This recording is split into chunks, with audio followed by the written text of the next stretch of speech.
అందరికీ నమస్కారం. Welcome to our channel. నిన్న సాయంకాలం నేను కొంచెం అనీజీగా ఫీల్ అయ్యి డిసప్పాయింట్ అయిన మాట వాస్తవం. అంటే ఇది పవన్ కళ్యాణ్ ఎందుకు సీడ్ యాక్సెస్ రెడ్ ఓపెనింగ్ అది కాదు, అది వేరే విషయం అండి, అది వేరే విషయం. కానీ నేను చాలా ఊహించుకున్నాను, మా వాడు వస్తాడు మళ్ళీ మొరుగుతాడు అనుకున్నాను. నిన్న మా వాడు మొరగలేదండి. మా టీవీ5 సాంబశివరావు ఉరఫ్ ఎల్ముండల సాంబ జగన్మోహన్ రెడ్డి గారి పర్యటన గురించి పెడతాడు, డిబేట్ ఖచ్చితంగా పెడతాడని నేను కూడా ఆశించాను. ఫస్ట్ టైం మన ఎక్స్పెక్టేషన్స్ని మన సాంబిగాడు తుంచిపడేసాడు. ముక్కలవుతున్న పాక్ సాంబశివరావు రియాక్షన్ అంట. ఈడే పెద్ద ఆక్పాక్ కరేపాక్గాడు, ఈడు మళ్ళీ ఇంకొక దేశాల గురించి మాట్లాడు. నువ్వే అతికిరా ఫెవికల్ వేసి. ముక్కలవుతున్న పాక్ సాంబశివరావు రియాక్షన్ అంట. ఒరే నువ్వు పని చేయరా, పాకిస్తాన్కి పోయి నువ్వు అన్నే ఇంకా జర్నలిజం చేసుకొని ఆడ బాగా చేయ ఆ దేశాన్ని, మాకు ఎటువంటి అభ్యంతరం లేదు. సాంబశివరావు రియాక్షన్ అంట. నువ్వు రియాక్ట్ అయ్యి ఏం సాధిస్తావురా? ముక్కలు అవుతున్న పాక్ సాంబశివరావు రియాక్షన్ అంట. అంటే వానికి కూడా అర్థమైందండి. మొన్న జగన్మోహన్ రెడ్డి గారు పర్యటనకి వెళ్తే లంపెన్ బ్యాచ్ అది ఇదంటే దవడ వలగొట్టారు. అందరు కలిసి మామూలుగా ఆడుకోలే, సోషల్ మీడియాలో మనోన్ని ఇంకా అంటే జోకరు బఫును క్లౌన్ కంటే దారుణంగా చూస్తున్నారు మనోన్ని. ఇంకా దెబ్బకు వద్దులే, మనం ఒక అడుగు ముందుకేస్తే వైఎస్ఆర్ కాంగ్రెస్ పార్టీ వాళ్ళు 100 అడుగులు ముందుకేస్తున్నారు, ఎందుకు వచ్చిన గొడవ అని చెప్పేసి ఆపేసేట్టున్నాడు. అస్సలు దాని గురించి నిన్న డిబేట్ పెట్టలేదు. మళ్ళీ ఈరోజు వస్తాడు, ఏదో వేరే టాపిక్ మీద వస్తాడు. ఎందుకంటే లంపెన్ బ్యాచ్ అంటే ఎవరో బాగానే కోటింగ్ ఇచ్చినారు, ఎవరో ఎందులే ఇంకా ప్రతి ఒక్కరు కోటింగ్ ఇచ్చినారు. కానీ ఇంకా రోజు జర్నలిజం చేస్తూ ఇంకా వెంకటకృష్ణ ఏం చెప్పాలో కూడా అతనికి అర్థం కావట్లేదు. మొహం మాడిపోయింది, బాగా చికాకు పడుతున్నాడు, బాగా బాధపడుతున్నాడు. ఇంకా కొద్దిగా అలా టచ్ చేస్తే ఏడుస్తాడేమో అన్నంత రీతిలో ఒక ప్యాథోస్ జర్నలిజం చేశాడు. ఇంకా మామూలు జర్నలిజం కాదు అది, ఏదో లోపల నుంచి బాధ వస్తుంది చూడండి. ఇంకా సర్వస్వం కోల్పోయి, ఆస్తులన్నీ సంకనాకిపోయి, అనుకున్నవి జరక్క, బిజినెస్లో లాస్ వచ్చి, మొత్తం ఇల్లు వాకిలి అన్నీ అమ్మేసి కట్టుబట్టలతో రోడ్డుపైకి పోయినోడు కూడా ఆ ఫేస్ పెట్టాడు. అంత బాధ, అంత కడుపులో ఇంకా మంట, ఇంకా తట్టుకోలేకపోతున్నాడు. ఒకసారి పాపం మనం కూడా జాలి చూపించాలి అటువంటి వాళ్ళని. ఎల్ముండలగాడంటే ఇంక వాడు ఇంకా దుఃఖం సర్దేసినాడు, అది వేరే విషయం అనుకో. ఇంకెందుకు మాట్లాడితే మళ్ళీ నన్ను ఇంక ఉతికి ఆరేస్తారని చెప్పేసి వాడు రాలే. కానీ వెంకటకృష్ణకు తప్పదు కదా, ఇంకా ఏదో చెప్పాలా బతుకు తెరువు కోసం. ఒకసారి పాపం మనం కూడా విని మన వల్ల కూడా 4 వ్యూస్ వస్తున్నాయి వాళ్ళకంటే, వాళ్ళు కూడా మన పేరు చెప్పుకొని బతుకుతారు కదా. రా వెంకటకృష్ణ, నీ బాధ నేను తీరుస్తా. జగన్మోహన్ రెడ్డి గారు ఎక్కడైతే హెలికాప్టర్ దిగారో అక్కడి నుంచి ఆ జైలు వరకు వెళ్ళడానికి 38 కిలోమీటర్స్, 38 కిలోమీటర్లు ఆయన 5.5 గంటలు ప్రయాణించారు. 5.5 గంటలు. నాకు తెలిసి 35 కిలోమీటర్లు 5.5 గంటలు అంటే సైకిల్ వేసుకుని వెళ్ళిపోవచ్చాము. మరి వారు ఎందుకు అంత టైం తీసుకున్నారు అని అంటే, భారీ ఎత్తున అసలు 3 రోజుల నుంచే జనానికి చెప్పి కార్యకర్తలను మొబిలైజ్ చేశారు. మొబిలైజ్ చేసి అట్లా దండాలు, తెలిసిందే కదా, ఆయన నమస్కారాలు దండాలు పెట్టుకుంటూ పోలీస్ ఆదేశాలను ఆంక్షలను ధిక్కరిస్తూ, చట్టాన్ని ధిక్కరించడం ఆయనకి చాలా తేలికైన పని. కావాలని కూడా ధిక్కరిస్తారు, ఉద్దేశపూర్వకంగా ధిక్కరిస్తారు. ఆయన ధిక్కరిస్తూ అలా ర్యాలీ తీసుకుంటూ వెళ్లారు. మధ్య మధ్యలో కొన్ని చోట్ల, కొన్ని చౌరస్తాలలో భారీగా డీజేలు పెట్టి మరీ మ్యూజిక్లు, పాటలు హడావుడి చేశారు. ఇప్పుడు నిజంగా అవతలవాడికి కష్టం వచ్చిందనుకోండి, నిజంగానే పరామర్శ యాత్ర చేస్తారు ఎవరైనా. మేము ధైర్యంగా ఉండు, నువ్వేం తప్పు చేయలేదు, నిన్ను జైల్లో పెట్టింది కూడా వాళ్ళ సునకానందం కోసము అని చెప్పినప్పుడు మేమెందుకు బాధపడాలి వెంకటకృష్ణ? ఏం పరామర్శ కాదు, మేము నీతో ఉండాము, నువ్వు తప్పు చేయలేదు, నువ్వు ఏ మహిళ బట్టలు చించలేదు, ప్రపంచం మొత్తం చూసింది, మాకు తెలుసు, మేము వస్తున్నాం, ఇది కేవలం కక్ష సాధింపు చర్యే, పెట్టుకొని జైల్లో ఎంతమందిని పెడతారు, జైల్లో ప్లేసులు కూడా సరిపోవు, అంతగా పెట్టుకొని జైల్లో ఏమవుతుంది, ప్రజలు బ్రహ్మరథం పడతారు. అదే మేము ప్రజలకు, రాష్ట్రానికి, దేశానికి చూపించాలనుకునింది వెంకటకృష్ణ. నువ్వంత ఏడుసా, కడుపు మంటతో, బాధతో నువ్వు అంత ఏడుస్తా చెప్పినా కానీ ఎవరినేం భయపడే వాళ్ళు లేరు, ఏడ్చే వాళ్ళు అంతకంటే లేరు. ఎస్, మేము నిజాయితీగా బతుకుతున్నాం, మేము ఏం తప్పు చేయలేదు కాబట్టి ప్రజలు తండోపతండాలుగా వస్తున్నారు. మేము తప్పు చేసింటే ప్రజలు వచ్చేవాళ్ళ? నీ ప్రశ్నకు నా సమాధానం, మేము ఏదైనా తప్పు చేసింటే ప్రజలు వచ్చేవాళ్ళ? మీ నాయకులు మీ పాలకులు దొంగ కేసులు పెడుతున్నారు, భయపడే వాళ్ళు లేరు. పెట్టుకోండి నా పుట్టగోసిన పంచాయతీ, ఎవరు భయపడే వాళ్ళు లేరు అని చెప్పడానికే మా యాత్ర,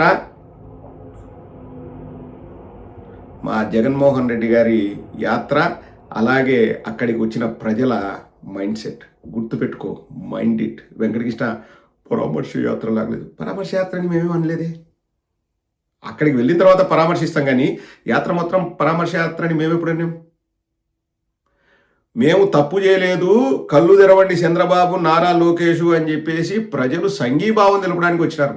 యాత్ర అది సంఘీభావ యాత్ర. అక్కడికి వెళ్ళిన తర్వాత ఆ పరామర్శ కూడా ఏం పరామర్శ? ఏం విరూపాక్ష, నువ్వేం తప్పు చేయలేదు, పార్టీ మొత్తం నీకు అండగా ఉంది, ప్రపంచం మొత్తం ఆ వీడియో చూసింది, ఆ మహిళ బట్టలు చించింది సొంతంగా మొగుడే, ఆ వీడియో కూడా బయటకు వచ్చింది. తెలుగుదేశం ఛానల్ వాళ్ళు కూడా చాలా మటుకు ఆ వీడియోని ప్లే చేసి అవును వైఎస్ఆర్ కాంగ్రెస్ పార్టీ వాళ్ళు ఆధారాలను చూపించారు, తెలుగుదేశం వాళ్ళు చూపించలేదు అని. అంటే ఈ 3-4 బొగడా బ్యాచ్ వీళ్ళు తప్ప, ఈ సంకలనాకే బ్యాచ్ తప్ప చాలామంది, అంటే కడుపుకు అన్నం తినేవాడు ఎవడైనా కానీ ఆ వీడియోలు చూపించి ప్రజలకు వివరంగా అర్థమయ్యేలాగా చెప్తారు. ఇంకా వీళ్ళు ఇంకా సంకలనాకి వచ్చే బ్యాచ్ కదా, ఇది వేరే బ్యాచ్. ఇంకోటి వెంకటకృష్ణ 38 కిలోమీటర్లు కాదు, యూఆర్ రాంగ్. ఈ రోజు నువ్వు జర్నలిజం మానేయాలి. 38 కిలోమీటర్ల 252 మీటర్లు అంట. ఏం స్కేల్ తప్పు స్కేల్ తీసుకెళ్ళినావా, లేకపోతే పెద్ద స్కేల్ చిన్న స్కేల్లో ఏమన్నా కొలతలు తేడా వచ్చినాయా? 38 కిలోమీటర్ల 253 మీటర్లు. ఎన్ని నిమిషాలు పట్టింది? 5:30 గంటలు కాదు, 5 గంటల 33 నిమిషాల 29 సెకండ్లు. రాసుకోరా సాంబా, వాడు లేడులే, వాడు పాకిస్తాన్ మీద ఎందుకు మాట్లాడుతున్నాడు. అది వెంకటకృష్ణ, అర్థమైందా? ఏడు సాకు. నిన్న మూర్తి ఇంకా కర్నూలుకి జగనన్న పోకముందే ఏడ్చినాడు, నువ్వు జగనన్న కర్నూలుకి పోయి వచ్చిన తర్వాత నువ్వు ఏడుస్తావు. ఏడుపు కామన్. అసలు చట్టాన్ని ఉల్లంఘిస్తూ చంద్రబాబు నాయుడు జైల్లోంచి బయటకు వస్తానే తండోపతండాలుగా జనాలు వచ్చినారంటే చంద్రబాబును చూడడానికి. అది చట్టాన్ని ఉల్లంఘించడం కాదా? అది చట్టాన్ని ఉల్లంఘించడం కాదు. అబ్బా, హారతి పట్టినారు, బ్రహ్మరథం పట్టారు. ఆడ 10 మంది జనాలు లేరు చంద్రబాబు బయటకు వచ్చి. హారతి పట్టారు, బ్రహ్మరథం పట్టారని ఇంకా డబ్బాలు కొట్టుకొని అసలు టీవీలు పట్టుకొని ఈ రోడ్లపైకి వచ్చినారంట హైదరాబాద్లో. అయితే ఇంకా సాంబిగాడు చెప్తాడు. బా, వాళ్ళు చేసే సమ్మగా ఉంటుంది.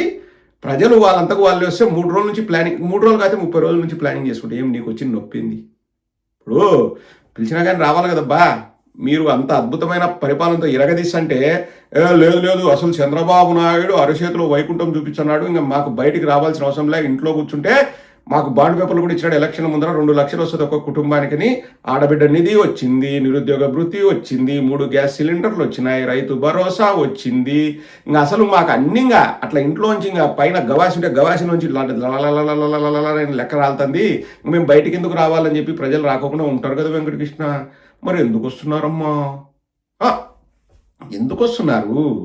ఆయనే ఉంటే తెల్లచీరతో పనే ఉందని, మీ పరిపాలనే సక్కంగా ఉంటే ఈరోజు వైఎస్ఆర్ కాంగ్రెస్ పార్టీ వాళ్ళే కాదు న్యూట్రల్ వాళ్ళు కూడా బయటకు వస్తున్నారు. ఎందుకు వస్తారు వెంకటకృష్ణ? అంటే నీ ఏడుపులోనే వాళ్ళ సమాధానం ఉందిలే, మేము ఇంత ఎక్స్ప్లెనేషన్ కూడా ఇవ్వాల్సిన అవసరం లేదు. ఏదో మా ఆడియన్స్కి కాస్త మిమ్మల్ని తిడుతుంటే వాళ్ళకి ఆనందం కాబట్టి ఇంకా మేము ఏదో, అంటే ఏది మిమ్మల్ని తిడితే మా వాళ్ళకి ఆనందం కాదు, చెడును తిడితే మంచి వాళ్ళకి ఆనందం. కరెక్ట్గా చెప్పాను కదండి, చెడును తిడితే మంచి వాళ్ళకి ఆనందం. ఎందుకంటే చెడుని చెడు అని చెప్పకపోతే మంచికి మచ్చ వచ్చే అవకాశం ఉంది, మంచి పైన మచ్చబడుతుంది. కాబట్టి చెడుని చెడు అని చెప్పాలి. ఇంకా కొంచెం ఏడ్చు వెంకటకృష్ణ, డోస్ పెంచి ఏడ్చు, మామూలుగా డోస్ పెంచి ఏడ్చు, సరేనా? ఎవరైనా పరామర్శ యాత్ర అంటారా దాన్ని? మీరు చూడవచ్చు విజువల్స్ లో, పరామర్శ యాత్ర అని దాన్ని ఎవరైనా అంటారా? అది ఒక విజయ యాత్ర లాగా కనబడుతుంది. అబ్సల్యూట్లీ. వాళ్ళ ఎమ్మెల్యే జైలుకి వెళ్ళడం ఈయనకు ఆనందంగా ఉందన్నమాట, అట్లా అనుకోవాలి. అదొక అవకాశం దొరికింది. సో ఈ పరిస్థితుల్లో ఒకటి ఆయన అలా వెళ్ళడము, అక్కడికి వెళ్ళి చేసిన కామెంట్స్, దీంట్లో ఇంకొక ట్విస్ట్ ఏంటంటే, ఇంకొక సైడ్ లైట్ ఏంటంటే, ఆయనకి స్వాగతం పలుకుతూ బీఆర్ఎస్ ఎమ్మెల్యే ఫ్లెక్సీలు జెండాలు పెట్టడం, కేటీఆర్ ఫోటోలు, బీఆర్ఎస్ ఎమ్మెల్యే విజయుడు అలంపూర్ ఎమ్మెల్యే, ఆయన జగనన్నకు స్వాగతం అంటూ బ్యానర్లు పెట్టిన పరిస్థితి. అదే toll gate Puluru toll gate. So ఏంటి అక్కడ ఎందుకు పెట్టారు? అందరికీ తెలుసు KTR and Jaganmohan Reddy close friends, రోజు మాట్లాడుకుంటారు, 2 రోజులకు ఒకసారి మాట్లాడుకుంటారు, లేదా ఉండొచ్చు, తప్పేం లేదులే. కానీ ఫ్రెండ్షిప్ ఉండొచ్చు, పార్టీలుగా ఫ్రెండ్షిప్ ఉండొచ్చు, వ్యక్తులుగా ఫ్రెండ్షిప్ ఉండొచ్చు. కానీ కర్నూలులో జైలు యాత్ర చేస్తున్న జగన్మోహన్ రెడ్డికి బీఆర్ఎస్ ఎమ్మెల్యే అక్కడ స్వాగతం పలకడంలో ఆంతర్యం ఏంటి? పార్టీ ఆదేశాల మేరకే ఈ స్వాగత సత్కారాలు జరిగాయా అనేది ఇదొక హాట్ టాపిక్. ఇప్పుడు పర్వాలేదు, మా ఎక్స్పెక్టేషన్స్కి తగినట్టు ఏడ్చిన వెంకటకృష్ణ. ఇప్పుడు విజయుడు వచ్చేసి, అంటే బీఆర్ఎస్ ఎమ్మెల్యే విజయుడు గారు వచ్చేసి ఫ్లెక్సీలు అవన్నీ పెట్టారు. ఏంటి ఇందులో అంతర్యం? హాట్ టాపిక్గా మారింది అంటే ఏం లేదు. జగనన్న కేటీఆర్ గారు క్లోజు, కేటీఆర్ అధికారంలోకి వస్తే మీ చాప్టర్ క్లోజు. ఇంకా అందులో మళ్ళా ఏమీ ఇంకా ఆలోచించాల్సిన అవసరం కూడా లేదు. ఇంకా మీరు ఎంతగా వాళ్ళని ఇబ్బంది పెట్టారో టీఆర్ఎస్ బీఆర్ఎస్ వాళ్ళని వాళ్ళు గుర్తు పెట్టుకున్నారు. సో మీకు ఉంటుంది తకదిమి పుసుక్కున తెలియకుండానే ఏడుస్తూ ఒక మాట ఒప్పేసుకున్నాడు. అది విజయయాత్ర లాగా ఉంది అని. 100% విజయయాత్రే, 100% విజయయాత్రే. చెడుపైన మంచి సాధించిన విజయానికి ప్రతీక నిన్న జగన్మోహన్ రెడ్డి గారు కర్నూలులో చేసిన యాత్ర. అది యాత్ర కూడా కాదు, శాంపుల్ టీజర్ కూడా కాదు, అనౌన్స్మెంట్ అంతే. ఏది ఇప్పుడు సినిమా స్టార్ట్ చేసినప్పుడు ఏదో అనౌన్స్మెంట్ సినిమా స్టార్ట్ చేసినాం అంతే. ఇంకా చాలా ఉంది. పిక్చర్ అభి బాకీ హై మేరే దోస్త్. నువ్వేం భయపడాకు. అది విజయయాత్ర అనుకుంటావో, నువ్వు ఏడుస్తావో మీ ఇష్టం. కానీ జగన్మోహన్ రెడ్డి గారికి అవకాశం వచ్చింది, జైలు యాత్రలు చేస్తాడు. ఎవరు పెట్టమన్నారు జైల్లో? మీరే బట్టలు దించుకొని మీరే కేసులు పెట్టి మళ్ళీ ఎస్సీ ఎస్టీ కేసులు పెట్టి జైల్లో పెడితే మేము పోతాం. నిజమైన కేసులు పెట్టండి. వాడు నిజంగా తప్పు చేసింటే జనాలు రోడ్డుపైకి రారు, జగన్మోహన్ రెడ్డి గారు పరామర్శించడానికి వెళ్ళరు. అంటే తప్పే లేదు. It's all fabricated Venkatakrishna. మొత్తం మ్యానిపులేషన్ అక్కడ. ఇంకా అది విజయయాత్ర కాకపోతే పరామర్శని మీరు పేరు పెట్టుకున్నారు. మేమెక్కడ పరామర్శని మేము అనట్లే. జైల్లోకి వెళ్ళిన తర్వాత పరామర్శించవచ్చు, అది వేరే విషయం. జగన్మోహన్ రెడ్డి గారు వస్తే రోడ్డుపైకి ప్రజలు ఎందుకు వస్తున్నారంటే, అన్నా వీళ్ళు తినింది అరక్క సునకానందం కోసం కక్ష సాధింపు చర్యలో భాగంగా ఎర్రబుక్కు రాజ్యాంగాన్ని ఉపయోగిస్తూ వీళ్ళు జైల్లో పెడుతున్నారన్నా, తొందరలోనే ఆ ఎర్రబుక్కు మాడి మసైపోతుందన్నా, కర్రెగా తయారవుతుంది ఎర్రబుక్కు, కాల్చిపడేస్తారు ప్రజలు, మేము రెడీగా ఉండం అని చెప్పడానికి ప్రజలు రోడ్డుపైకి వచ్చినారు Venkatakrishna. It's as simple as that. విజయయాత్రే అనుకో, ఏమైతే ఏమి, విజయయాత్రే అయితే ఏం, తట్టుకోలేకపోతున్నావా? ఏడుస్తున్నావా? ఈనో కావాలన్నా, కడుపు పంటనా, అసిడిటా? ఏం నీ బాధ ఏంది వెంకటకృష్ణ? అంటాడేమో, ఏం నా బాధ ఏముంది, నాకు జీతం ఇస్తున్నారు, వాళ్ళు చెప్పమనింది నేను చెప్తానా, నాకు బతుకు తెరువు కోసం నేను బతుకుతానా, ఇంకా దాన్ని కూడా పట్టుకొని నన్ను ఇట్లాగా ఏడిపియాలా మీరు అంటాడే వెంకటకృష్ణ. బతుకు. జగన్మోహన్ రెడ్డి గారి పేరు చెప్పకపోతే వీళ్ళకు వ్యూస్ కూడా రావు. జగన్మోహన్ రెడ్డి గారి పైన వీళ్ళు డిబేట్లు పెట్టకపోతే వీళ్ళకు బతికే లేదు, వీళ్ళ ఛానల్కు బతుకులేదు. కుక్క బతుకు లేకపోతే వీళ్ళు, అంటే మామూలు కుక్క కాదు, పిచ్చి పట్టిన గజి కుక్క బతుకు వీళ్ళు. సో జగన్మోహన్ రెడ్డి గారి దయాదాక్షిణాలతో వాళ్ళు బతుకుతున్నారు. బతకండి వెంకటకృష్ణ, మేమేం అనట్లే, బతకండి. కానీ ఏడుపు తగ్గించుకో. ఇంకా అలా టచ్ చేసి ఏడ్చేటట్టున్నాడు. మరి లైవ్లో ఏడిస్తే చండాలంగా ఉంటుంది. ఏడ్సాక వెంకటకృష్ణ, ఏడ్సాకు. నేను రోజు ఏడ్సాకని వీళ్ళకి చెప్పడమే సరిపోయింది. నేను చేయాల్సి వస్తుంది పచ్చ మీడియా పైన ఓదార్పు యాత్ర, పరామర్శ యాత్ర. ఓరే నాయన, ఏడ్సాకండి రా, ప్లీజ్ ఏడ్సాకండి.